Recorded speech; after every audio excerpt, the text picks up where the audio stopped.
yourselves, and it's optional to have your camera on or off. That's up to you. All right, so we're cruising through The Alchemist, and things are getting a little complicated. He is in a caravan with the Englishman, and they're on their way across the Sahara Desert to hopefully an oasis. And in this oasis, the Englishman is really looking for um, like a master of alchemy, and this master has the secrets to the Philosopher's Stone and the elixir of life. And so the Englishman thinks he has a lot to learn from him. He spends his time while they're traveling reading books mostly. Santiago has really stopped reading books, and instead he befriended a camel driver and spends a lot of his time daydreaming. He was thinking about yesterday, about how he'll miss his sheep and how he'll miss the merchant's daughter, but he's set forth on this new journey, and he's excited about that. There's also some danger on this trip. There are bandits on this trail, and so I think we left them. They're huddled around, like they're all in the middle, and then the animals are surrounding them, and that's to protect themselves from bandits. So hopefully they don't get attacked. All right. Why did it make things so complicated? He asked the Englishman one night. The boy had noticed that the Englishman was irritable and missed the books. So that those who have the responsibility for understanding can understand, he said. Imagine if everyone went around transforming lead into gold. Gold would lose its value. It's only those who are persistent and willing to study things deeply who achieve the master work. That's why I'm here in the middle of the desert. I'm seeking a true alchemist who will help me to decipher the codes. When were these books written? The boy asked. Many centuries ago. They didn't have the printing press in those days, the boy argued. There was no way for everybody to know about alchemy. How did they use such strange language with so many drawings? The Englishman didn't answer him directly. He said that for the past few days he had been paying attention to how the caravan operated, but that he hadn't learned anything new. The only thing he noticed was that there was talk of war, and that was becoming more and more frequent. Little page break. Then one day the boy returned the books to the Englishman. Did you learn anything? The Englishman asked, eager to hear what it might be.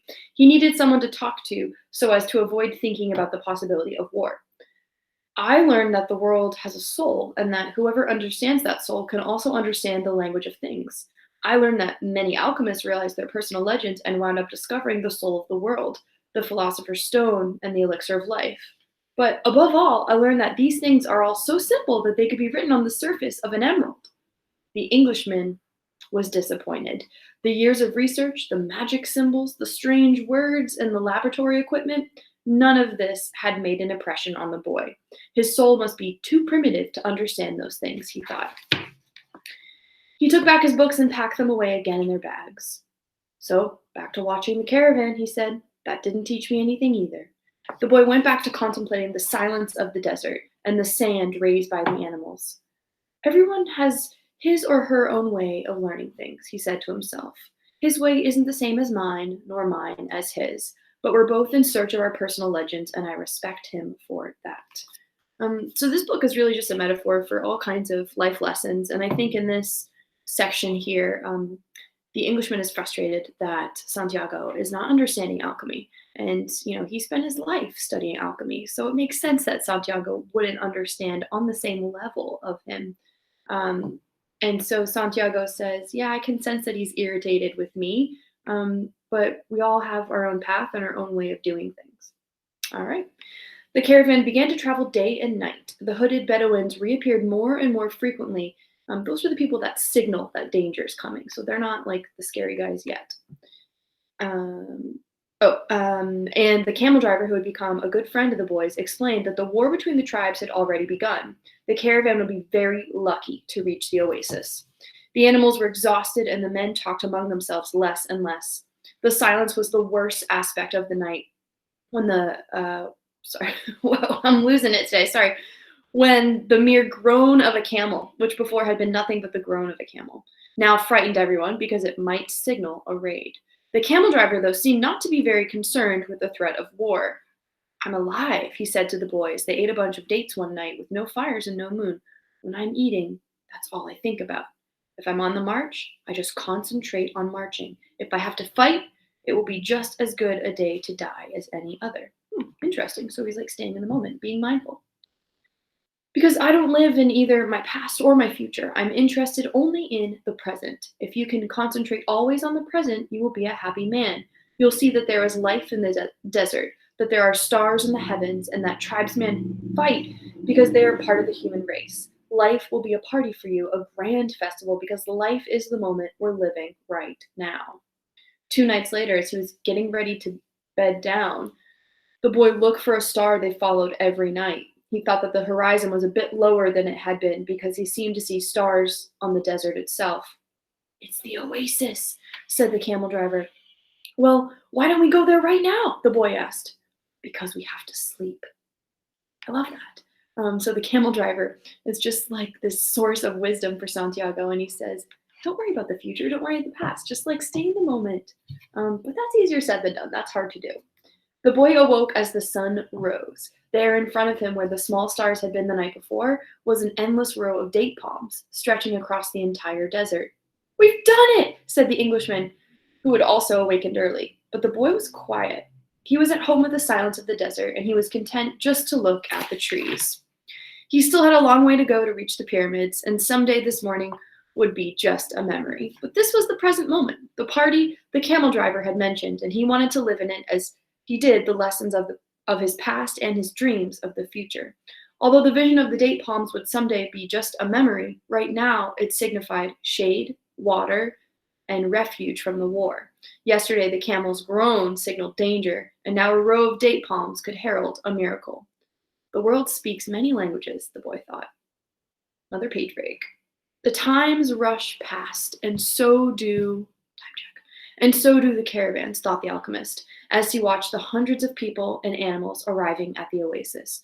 People were shouting at the new arrivals. Dust obscured the desert sun, and the children of the oasis were bursting with excitement at the arrival of the strangers.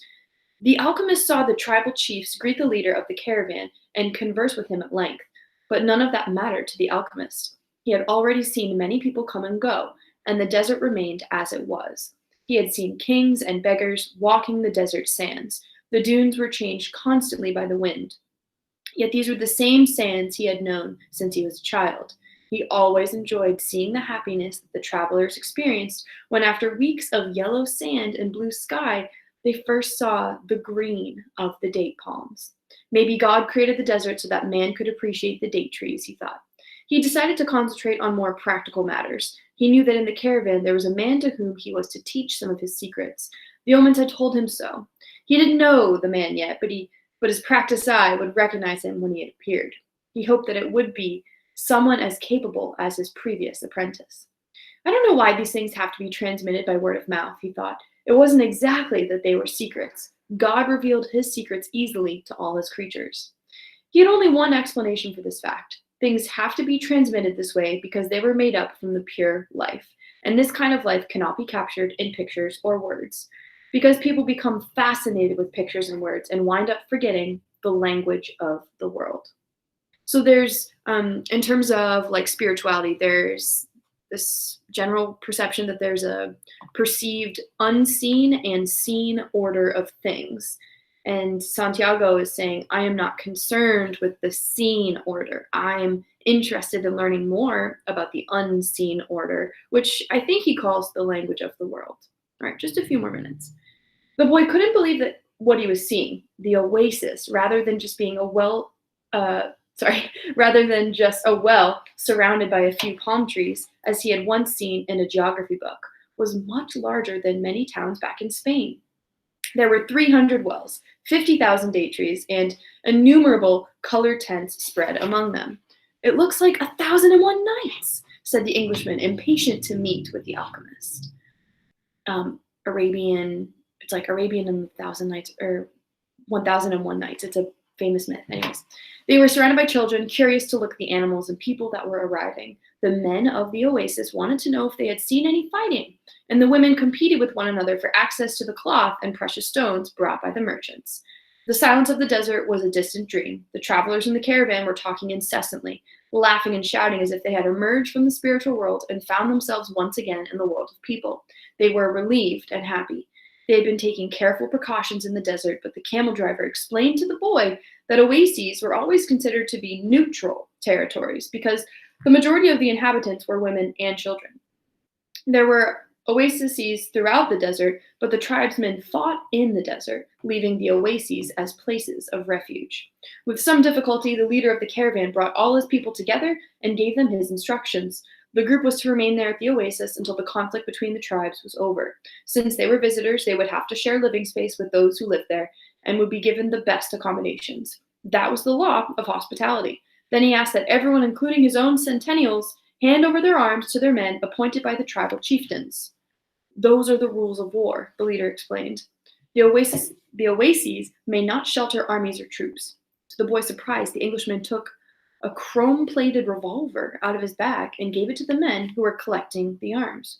Why a revolver? He asked. It helped me to trust in people, the Englishman answered. Meanwhile, the boy thought about his treasure.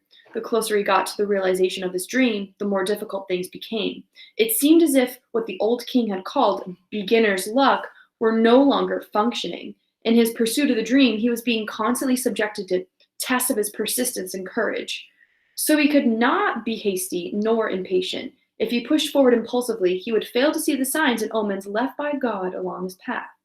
God placed them along my path. He had surprised himself with the thought.